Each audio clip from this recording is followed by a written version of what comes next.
We are now on the northwest side of the fault, so we are looking at this compartment here. And the first layer that we can see here is this SCL layer. Again, you can see this is a, remember the scale is 1/62,500, so 1 centimeter is 625 meters.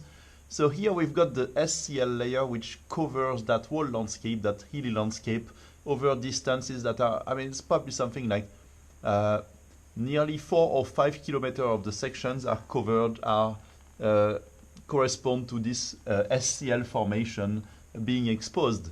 Yet, we know from the construction that we've done around here that SCL at that scale has a thickness that doesn't exceed 3 millimeters, maybe up to 4 millimeters, but 3 millimeters is a maximum. So how do we get a layer that is 3 millimeters thick to cover such a large area?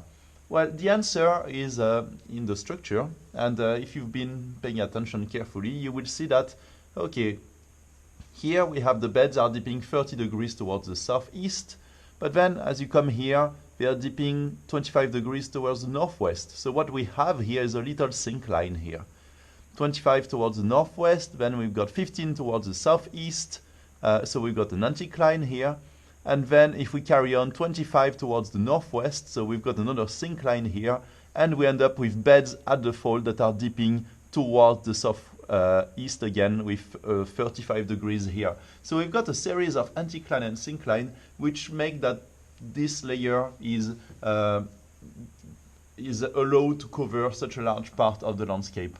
Now what is interesting is that if you look at the topography, you will see that the syncline and anticlines don't necessarily correspond. The anticlines don't form hills, the syncline don't form valleys in this case. So what we have here is a contact here, that is our contact with between the SCL and the bed underneath, which is SC, which is dipping around 30 degrees towards the, so this is northwest, southeast. So we've got a contact that is like that.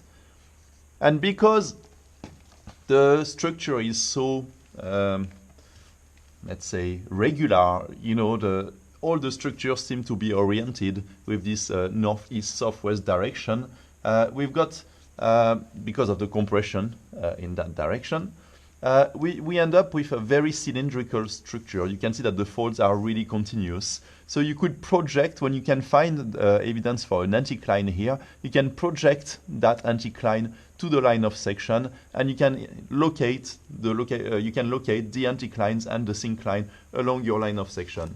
And what you will see is that the anticline and the synclines don't necessarily correspond to hills and valleys. So what you will have to do is taking into account this dip and dip direction that are present here. So again, rarely above 30 degrees. So we don't have beds that are steep, that are dipping very steeply, but you will have to account for that. But making sure that the thickness of the bed never exceed the 3 millimeter, and that the contact doesn't come above the surface, because if it comes above the surface, then you end up with the the underlying bed SC should be exposed, but it is not. So you will end up drawing something like that.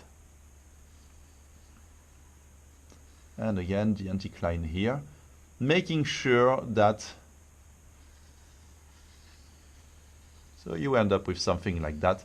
This is schematical, I didn't put them exactly, but this is our SCL, this is our SCL bed above that contact, and this is the contact between SCL and SC.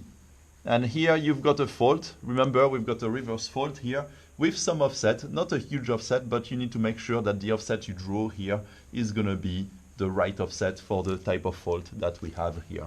And then once you have that, of course, the beds underneath are going to follow, keeping the thickness constant. Okay?